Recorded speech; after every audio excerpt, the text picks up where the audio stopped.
like to move on to our guest speaker, Mario.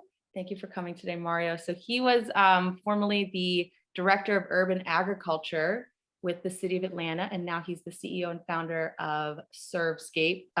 He does landscape architecture and I would say 1,000 other things. And he's one of the people that helped us with our pollinator planning event on Path 400. So Mario's been a great friend to us, and he's going to be talking about urban agriculture. And this has been a topic that's been requested, I know, from a few folks. So we wanted to be able to dive into this topic with everyone. So Mario, I'll let you take it away.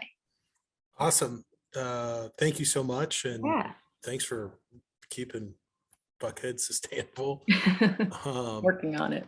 And I think it's just great to see some familiar faces. Nancy, great to see you. And of course, I had the opportunity to work with Boyd in the mayor's office for a number of years, and great crowd. Wonderful. So Michelle, if you could take an off-screen share so that I Oh yeah. Awesome. Thank you. So as in terms of the agenda, what I was going to try to do was really just kind of keep this light and start with a little bit more on the background, and share a little bit about what I did at the City of Atlanta, and share some knowledge about food access and how urban agriculture can play a role in supporting the healthier lives in the City of Atlanta. We'll get into some of the data points in a minute, but I usually like to start with there's 4 really great reasons that urban agriculture can exist in your everyday life, and one of them is they can really kind of bring about a lot of cultural relevancy to your life in terms of sharing stories about food, where it came from, how your grandparents enjoyed something, how your children, now that I have kids, passing down legacy about stories about our family through a fig tree.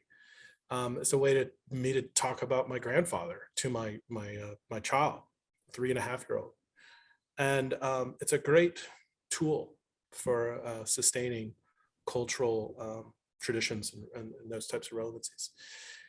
Another thing is ecological literacy. Growing food is a great vehicle for teaching people how to grow things. One of the first projects we were able to kind of launch at the City of Atlanta is with the homeless teen shelter. And there, those homeless teens had a greenhouse and seed starts, and they had to learn how to take care of those plants and to develop a regimen and a schedule for taking care of those plants. And that was very applicable to getting them on a schedule for brushing their teeth and taking care of themselves, because all these growing, living things require understanding how things grow. What are the environmental factors that are required for healthy growth? The third thing I always like to talk about is economic mobility.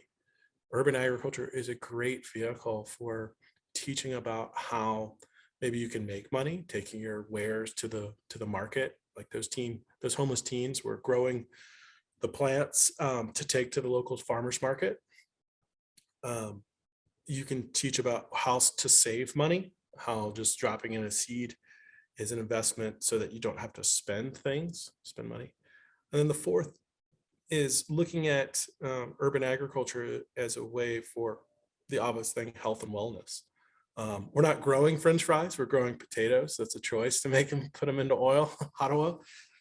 So really working with numerous people on how urban agriculture can play one or if a combination of those 4 value points, those value sets. The other thing I like to describe, just to again provide some contextual understanding of what urban agriculture is and how it can play a role in the city, is its uses. And I like to categorize usage of urban agriculture into most intensive production to least intensive. So let's start least intensive. You might have heard of a concept called edible landscaping. This is where you're making intentional sort of design decisions within your own landscape to incorporate herbs or medicinals or food producing things. So for instance, in my landscape, I have lavender next to rosemary, next to yarrow. These are herbs and medicinals, next to a blue agave, which I'm never going to make tequila out of, but I do have, next to that, I have a tomato plant. So I think they all kind of work together. Some are for more ornamental, like structural architecture in the garden. And then some are, sort of, I just like the texture of it. And then some I use when I grill. And so these are ways in which, I'm trying to support an edible landscaping. And I think you will hear a lot of times about native plantings, native landscapes. And what is a native landscape? It's a food producing landscape. And maybe it's not food for you or me, but it's food for a bird or a bee, or maybe even potential fodder for an insect. And what do a lot of birds eat and stuff like that are insects. So moving up the intensity of how to use land use, it's maybe the raised bed like I have on the screen now. That's a raised bed box. This is at the City of Atlanta's urban food forest. And this is a more intensive ways to grow food. The food forest itself would be a little leased, right? You're incorporating fruit trees and such like that into the landscape. So moving on more intense, as some examples I'll show, is like row cropping, actually getting a quarter acre, a half acre, maybe even an acre land inside the city and actually producing food. Even more intense are like hydroponic, aquaponic, these types of things that you can grow vertically so that you can really use the Z value. Everything here is flat, right? Everything you see on the page, that's kind of grown in the landscape, but in the hydroponic space, they create shelves or layers. And then you can start going, well, what's my yield? It's X times Y, square footage. But in hydroponics, you're actually looking at volume. So X times Y times Z. So I'll stop there and I'll start sharing some examples of what this means, and kind of just kick it off with as when I was with the City of Atlanta, I served as the urban ag director, and my main focus was to bring fresh fruits and vegetables to the areas of town that did not really have that. So the vision was 85% of Atlanta residents were living within half a mile of affordable fresh food. So that was really the mission. And this is aglanta.org. This is a repository of all the information and updates around urban agriculture in the city. And of course, I don't work on this anymore. I've been about 2 years out since I started my practice, but a lot of great resources that the public now has access to through this community-led programming. And the programming is vast. They have the urban food forest at Browns Mill. They have a local food promotion program called Atlanta Grown. If anybody's, the skinny on that is if anybody's heard of Georgia Grown, Atlanta Grown is the little stepchild of Georgia Grown, because anything that's grown in the city is Georgia Grown. But the fact still remains that some of the farmers, urban farmers, may identify more with Atlanta than they do Georgia. And hyperlocal actually has a lot of value, not just local, it's hyperlocal. Knowing where your food's coming from and knowing that it's safe is a great benefit to the consumer, and they'll pay for that, the value. Atlanta Grows a Lot is a program that I'm going to highlight here in a second. And then Food Matters. It's all about how to do waste reduction. Maybe it's food recovery, taking food that can still be consumed and giving it to somebody less fortunate, or taking that food that was never consumed into a waste diversion and more of like the creation of soil or compost or something like that. So I'm always like moving this bar somewhere. But yeah, so we're going to jump into this fresh food access map for just a minute to give you a broad overview of what some people in the city are facing in terms of food access challenges. So this is open source. This is just from aglanta.org. And right now we have 48 grocery stores listed, 36 neighborhood markets, 27 farms, 21 farmers markets, and let me move this thing again, 11 super centers. All these dots represent where those locations are. I won't go through every one of them, but I do want to note that like you see areas of Buckhead where, you might say that some of these neighborhoods don't have access to these very, very important centers for getting fresh fruits and vegetables. And then I'm going to look at another couple areas around the city, maybe this Adamsville, around Bolton Road, just on this little section, which we'll dive into. These areas, Cascade, these areas don't have it too. And so when we look at the average age, we really kind of understand not just proximity matters, but also many other factors. And one of them is wealth and income. So the average wealth in Buckhead is going to be considerably more than, say, Bankhead. And what does that do? Not necessarily just the income part, but this, again, the confluence of many, many, many factors. It results in the average life expectancy. And so one of the key statistics that I'm looking at or was looking at when I was with the city was life expectancy. And life expectancy in this neighborhood is 20 years less than this neighborhood. And those types of disparities are things where we need to prioritize our time, intellect, organization, and programming to support people having a greater path for a healthier life, a longer life, a more full. So these are just one of the resources. All these dots, again, are geotagged so that you could learn more information about who's doing what they're growing, how they're growing. And there's a lot of good stuff that this data can do within the public. So whatever the programming,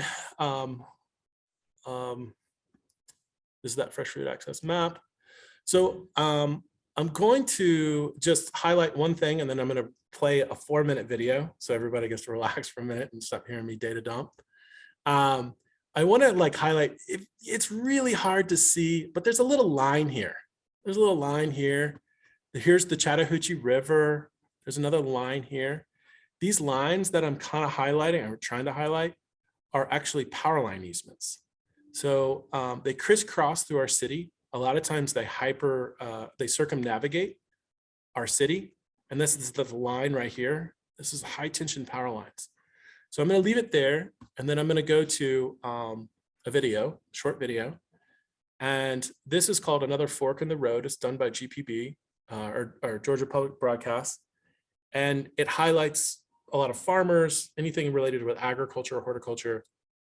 And it highlights the culinary artists that do it. So I'm going to press play. If the music's too loud, just give me something in the chat. And yeah.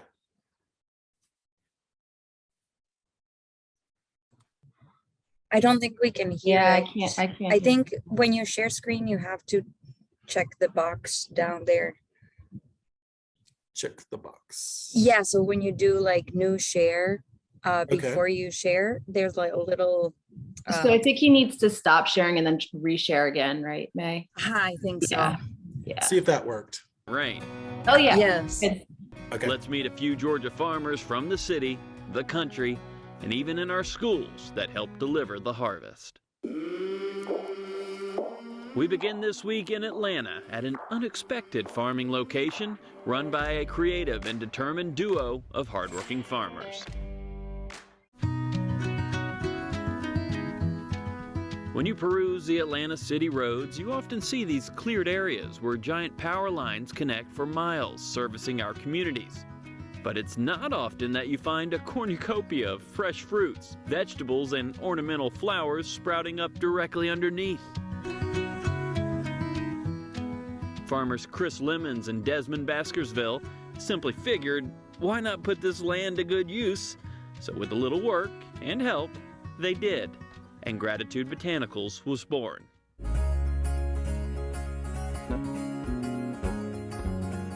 Both of us have been long enthusiasts of agriculture. We both kept home gardens. We have a history of agriculture in our family. And the opportunity came across with the city of Atlanta with the Atlanta Grows a Lot program. One of my friends works in City Hall and said, hey, I know you're interested in farming. Here's an opportunity. And I called my long-term friend, Chris. We went to preschool together. We graduated high school together. So we've known each other majority of our lives. And I said, hey, it might be time to go into business, and here we are. Atlanta Grows a Lot is a program with the city of Atlanta where they're trying to increase available, viable, healthy, nutrient-dense food to what is traditionally known as a food desert. Now they call them low income, low access areas. We have about an acre and a half or so that has been under our management for the past 3 years, and we've taken it and turned it into a lot of something.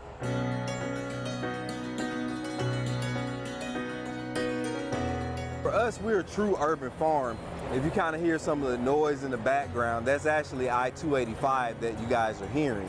One of the things that I always want to highlight about our farm and about farming in Atlanta in general is just some of the native things that we have that naturally just popped up. This is an elderberry tree that popped up here naturally. On our farm, we farm in alignment with nature. So, you may look at it and see, it may look a little more weedy than you think, but a lot of those weeds are actually medicinal herbs that we use. We also propagate these trees seasonally, and we help sell them too. So that's also something that we like to do, is advance some of the native species that are available here in Atlanta. So what we have here is our Kentucky Wonder Pole beans. This is something that's really great for harvesting, number one, but it's also beneficial to our soil because it's affixing nitrogen back down into it. For us as Southern children, picking these and helping shell them and, grandma cooking them in the kitchen, it's always a great memory for me. I know people kind of fall out of love with some of the traditional vegetable varieties, but, these are ones that are super solid and that you can depend on. So you respect nature and kind of farm in alignment with it. Things like this dog fennel, they're beneficial. We have goldenrod that grows up in here, burdock, different things like that that are medicinal herbs that people value a lot. And if you allow them to grow into natural spaces, a lot of your herbalists and things like that, they actually look forward to coming and harvesting those things themselves. Some of the fruits and things that people actually get to partake of in warmer climates, we actually have that ripen here in Georgia as well. So what you're looking at is traditionally known as a maypop, but this is actually a passion fruit, Passiflora incarnata. People, they turn them into all sorts of things, and we love the experience that we get from our customers from it because it's something that brings about nostalgia, and it also kind of acts as an educational piece for us here on our farm. Some of the other things that you may notice around our farm is that we have a lot of different butterfly species. Just kind of us being in a forested area and being so close to water, those are some of the things that really bring me joy out on the farm. And, for us to be an urban farm in Atlanta, I think we have one of the more beautiful sites in the area. Farming with a purpose and a mission. That's to educate, grow, feed, serve, and protect the history of the people of Atlanta through the art of organic urban agriculture. And to make that happen, you have to be driven, resilient, and it helps to have community support.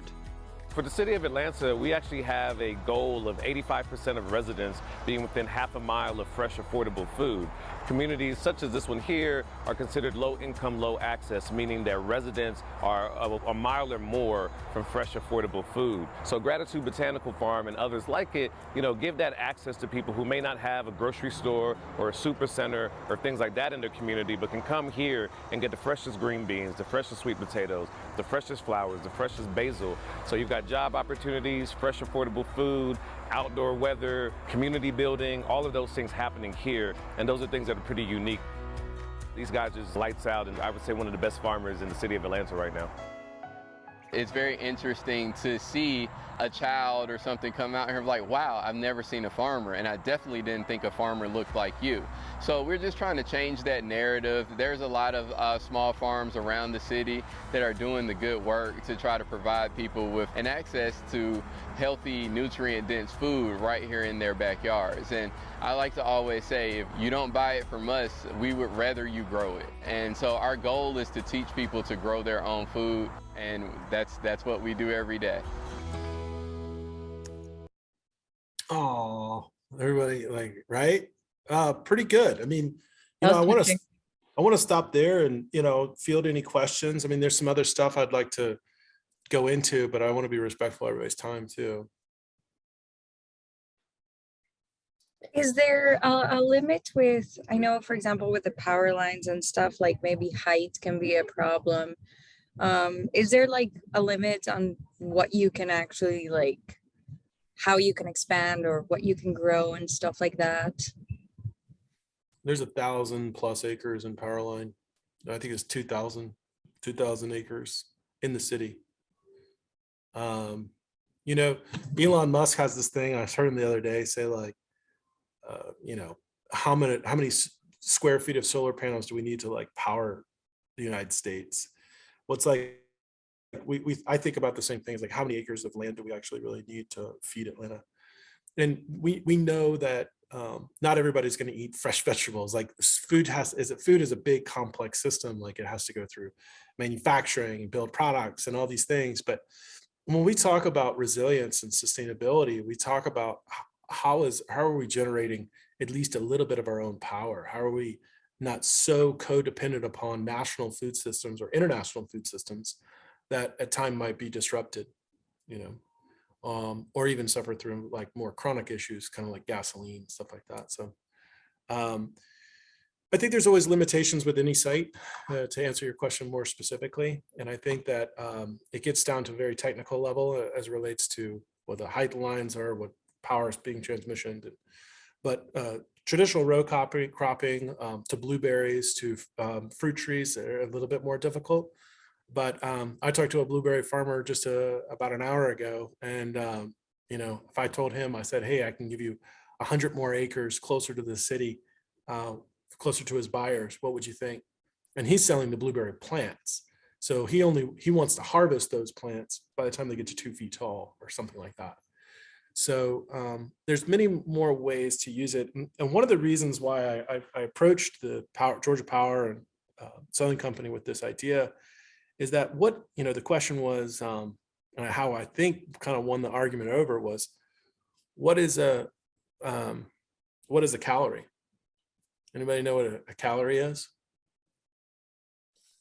Like the amount of energy that it requires to move something, or Something to do with the kcal? A calorie is a unit of energy. And so what do power line easements do is they convey energy. Well, so do these farms. They create energy for people and for plants and, you know, things. Take the sun's energy and turns it into a unit of energy that you can be consumed and then use for yourself. So, so it was a compatible use for the space. So anyway, you're looking at like how much energy does a city need? And that's what its food intake is. And we also know that garbage in, garbage out. So not all energy is created equal or used in an efficient manner. So there's good energy and bad energy. We think we have some similar debates about the energy we use in buildings and such. You know, where did this energy come from? Was it from a renewable source?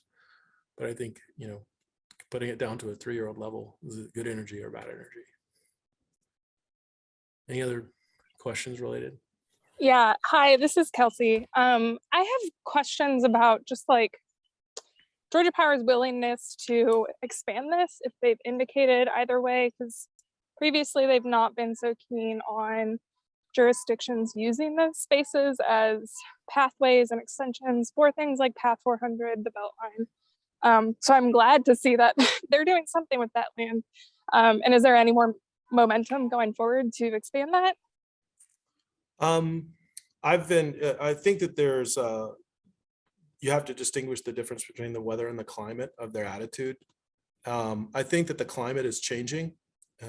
There's no broad policy, so you have to go like, you know, easement supervisor to easement supervisor. But I think that I think a compelling argument and a legal one especially will always win the day. And I think that the key word is compatible uses, because the Georgia Power at the end of the day, they'll, for many parcels, they only have land, the air rights, and they have to have a stated legal protocol for what they determined is the air right. So anything outside of that stick within their bundle is not their jurisdiction, and they no longer have any say or whatever related to it. So you really have to be on your legal prowess game and really hold them to what they're legally within the rights to even comment on. And then, you know, just doing your due diligence too, like who owns the property, is there willing leasee, or, you know, there's a lot of like legal games. My wife's an attorney, so I get enough, you know, sort of like ideas about which way to take it. But I did my thesis on this too. So I've dove into the case law around these issues. And at the end of the day, there's many other utilities that have won on the argument of compatible use. And is Georgia Power, are they treated as separately? Like they're not, obviously they're not a governmental entity, but are they still treated as a, you know, private business, or are they in their own group in terms of, you know, for like standards for what they have to show? I don't know. I Okay. don't know. I can't really I didn't speak to know that. if that would be more helpful towards having access to that area, if they're treated differently than just a private, you know, landowner. Yeah, I think they're such a large organization that they're treated differently by different municipalities. But yeah, I mean, I think that on some parcels they were more willing to work with us than others.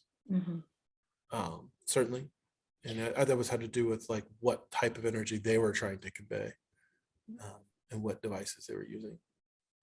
And Mindy has a question for us, or for you actually. She's curious if you know of any projects where parking decks or other vacant commercial properties are being transformed or planned to be transformed for raised beds. Yeah, I got a great one for you. On top of 5 Point Sparta Station is 80 raised bed boxes, or 50 or 80 anyway.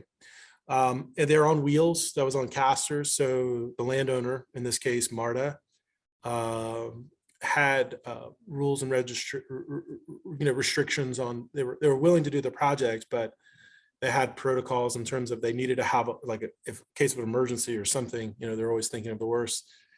A forklift needed to come in and be able to move these out of the way or whatever. And so they're all on casters. So that was certainly a big expense to the community, but you know, who really stepped up to the plate on providing the level of assistance to afford that was the CID group for downtown, and I can't remember that business district. Central Atlanta Progress, I think. Yeah, thank you. Central Atlanta Progress had great leadership support for that, was there to and really negotiate with MARTA, and they signed the lease. So they played a critical role, even though they didn't have to put up all the money, but they played that neo-governmental agency role. That was the go-between the program, the Atlanta program, and the MARTA. And so I think I can show you what that looks like. But yeah, that's a great question.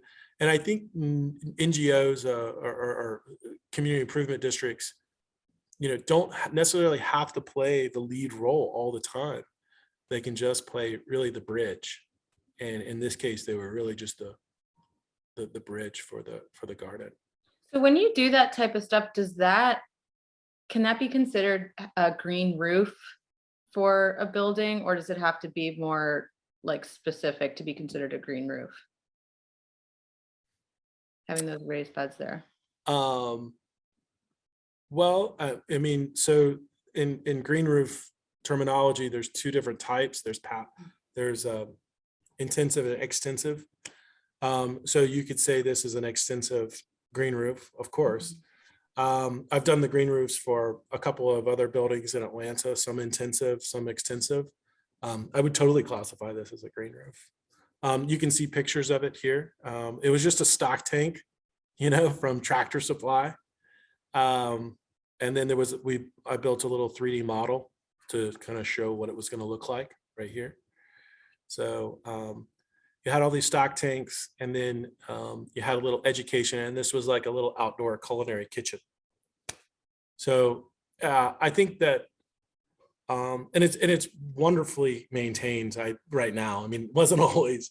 And again, the community effort was there to support the mission. They've done an amazing job. This was like opening day. And so we got some donations to plant it out, and did, wonderful job. And it's a great avenue for fresh fruits and vegetables in a part of the city that's very difficult to get fresh fruits and vegetables. Mm-hmm. So I have another question. yeah. With like the food desert, you showed the map of like what areas maybe don't have access to fresh food there. Is there like plans of maybe taking more farmers market to those areas, or what are like the next steps in order to help those areas get access? I think it's a fair question, and I want to be respectful to that question, because I'm not the urban agriculture director anymore. I don't feel appropriate for me to speculate on the plans. I'm now just a fan of the urban ag movement and the current leadership, but Jayolu Abayu is the current urban ag director, and the position's in good hands. So I would forward that question on to him. Yeah. So I had a question about the soil quality on most of these places, most of these power line easements. Is it, it's been disturbed, and, just in the few that I've walked through, it looked like the soil was pretty poor. So, in this program, is everybody having to use raised beds and actually truck in soil, or? Well, there's no, I can speak in generalities a little bit, but like you saw, like the one underneath the power line, the topsoil was this thick. I mean, it was amazing. Now for the one at the 5 points, obviously we were trucking in soil because that's a raised bed. Right. There, we have turned in a couple of like lots into into urban ag places, and a lot of those are the soil was contaminated. One of the things that is very important as you kind of look at urban agriculture projects is you have to do the soil test. Now, the city of Atlanta doesn't want to know what the soil test is, because if there's a contaminant, then they have to own the piece of property and all the remediation for that. Yeah. So a way to do that, and I could not speak about this publicly, so I've only shared this presentation or the answer to that question very few times. So what I had to do was I had to find an NGO. It's called Groundwork Atlanta. They were able to do the soil test. I was legally able to give them rights to the land. So I gave a temporary use permit, gave them rights to the land. Fine. Hey, good to see you. Temporary use of the land. They were able to go onto the property, and they were able to do a soil test. They were able to publish that soil test on their website, but I could not see it. I could not direct them to do that. They got outside funds to do that. So I was going to show you a little bit about how they were able to do that. And you got to work with agencies within the community that are willing to do it. So here was our soil testing agency, not ours, but the programs. And they were supporting the Grows a Lot program by even raising money for the program. So they raised money. They raised the money that they needed. Now, here's where the rubber really hit the road, was that they were providing recommendations on every one of the properties in the program. So say for a particular site, say Mary George, they were saying that because they did a soil test, now they're giving the suitability analysis. That's the key function here, is that they did the test, they made a determination, and then they provided what the suitability is for that. So they're saying at Campbellton, yes, you can do no, you can't do root vegetables in the ground. You have to do them in beds, or that's the recommendation. And that's rooted in the research that they did. And so what did I get? What I got to give, I get to publicly show this good information to these farmers without ever really knowing the soil test. Now, people could say like, well, the city of Atlanta should own up to it anyway. Guys, you got to remember, I was just like the lone buck, you know. Boyd could attest to this. Like, we ain't moving the needle much. We got to do whatever we can do. They wouldn't listen to me. I was like the garden boy, you know, like handle it, you know. And dealing with the legal department at the city, they are so risk averse to doing anything. Yeah. So it's better if they don't know sometimes. we had to find ways around it because they weren't going to pay it. But they went ahead and disclosed this information about the limits, you know, the types of research, the methodology of their research, which I think is important for the authenticity of it and to, you know, trust it. I was actually just about to ask if there was a certain prevalent issue specifically in Atlanta, given, I guess, historical, actions here or anything like that. But then when you scroll down, we saw what was in there. Is there like a reason, like, is there something specific about Atlanta that would lead to, or is this just stuff that happens with having operations in an area over a period of time? Yeah, smoke, smog, that kind of thing. Acid rain is the arsenic. The lead is paint, primarily. Mercury, there were some other things. I don't want to be like, again, you know, I'm just kind of skimming the surface here. But yeah, and they're really the community organization. They're a nonprofit called Groundwork Atlanta, and this is one of their primary roles. They're a national organization with Atlanta chapter or Georgia chapter. And they work a lot with young people, which is really great. So any other questions? I saw some in the chat. I didn't. Do you happen to have more commercial vacancies due to hybrid work models? I'm sorry, let me go back up. Was curious to know any projects, parking decks, we got through that. Do you see more happy with commercial vacancies due to hybrid models? I think so. I mean, I think that the downturn is going to make compatible use. Oh, there's Michelle. The compatible uses. I think there's a lot of opportunity in any kind of downturn. We saw a lot of innovation during 2009, 2008, 2009. I think vacant properties can have like a dormant life or a temporal life, and I think that that's a great thing to utilize. I do think that 2 or 3 years is almost required for any kind of garden to really take root. No pun intended, but I think that there's certainly opportunities. I think that there's a lot of technologies too, tower gardens and such like that. Make putting stuff on a rooftop very, very easy. It's modular, so you can move it around, plug it in, grow on it. We actually had 10 tower farms on the 5 Points for about 2 years as a demonstration. So these are ways in which you don't have to create a lot of infrastructure and investment and still get a lot of great vegetables and fruits and vegetables out of it. So last Michelle, do you have a question? I don't know. Sorry, did you say Michelle? Yeah, yeah. I was calling on you. It looks like you have your hand raised. I did. Hey, Mario, good to see you and continuing the amazing work. I just wanted to highlight 2 things. First of all, the Atlanta Eats is going to be at the Atlanta Botanical Gardens on Monday, August the 29th. So if anyone is interested in connecting with local farmers and chefs, we've really been focusing on food recovery in the Office of Resilience. So that has been one of the priorities, and we're finally have increased the yard trimmings. I think we need to have a side conversation on the yard trimmings opportunity. Finally, looks like that's coming through. And we're having a chop style event at Atlanta Eats that will feature recovered food. So we're really trying to help people understand that food waste is a big issue.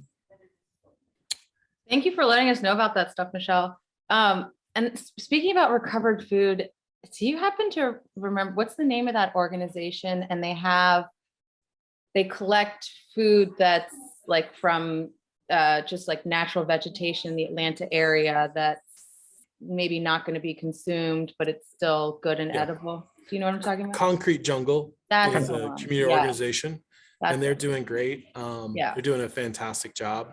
I want to just throw out what I'm doing now is really supporting food producing landscapes a little bit more. So like your pollinator gardens and stuff like that. It is pollinator week. So it's a lot of fun so this is my current project is ServeScape, where we're creating online marketplace for literally dozens of farmers to bring their native pollinator plants to marketplace. And so what we do is we aggregate, we go pick up from the farm. So it's like a farm to landscape. So we're going out and picking up, or they're delivering to us, and then we deliver directly to people's homes. So we do designs, and then we deliver Georgia grown plant material. So that's our current project. And I just want to thank Michelle. It's been a wonderful job. It's been a wonderful opportunity, and it was just so much fun. The pollinator garden at the PAL 400 you did an amazing job, and it was so much fun. And we really appreciate the That was a opportunity to really partner. fun project. Thank you, Mario.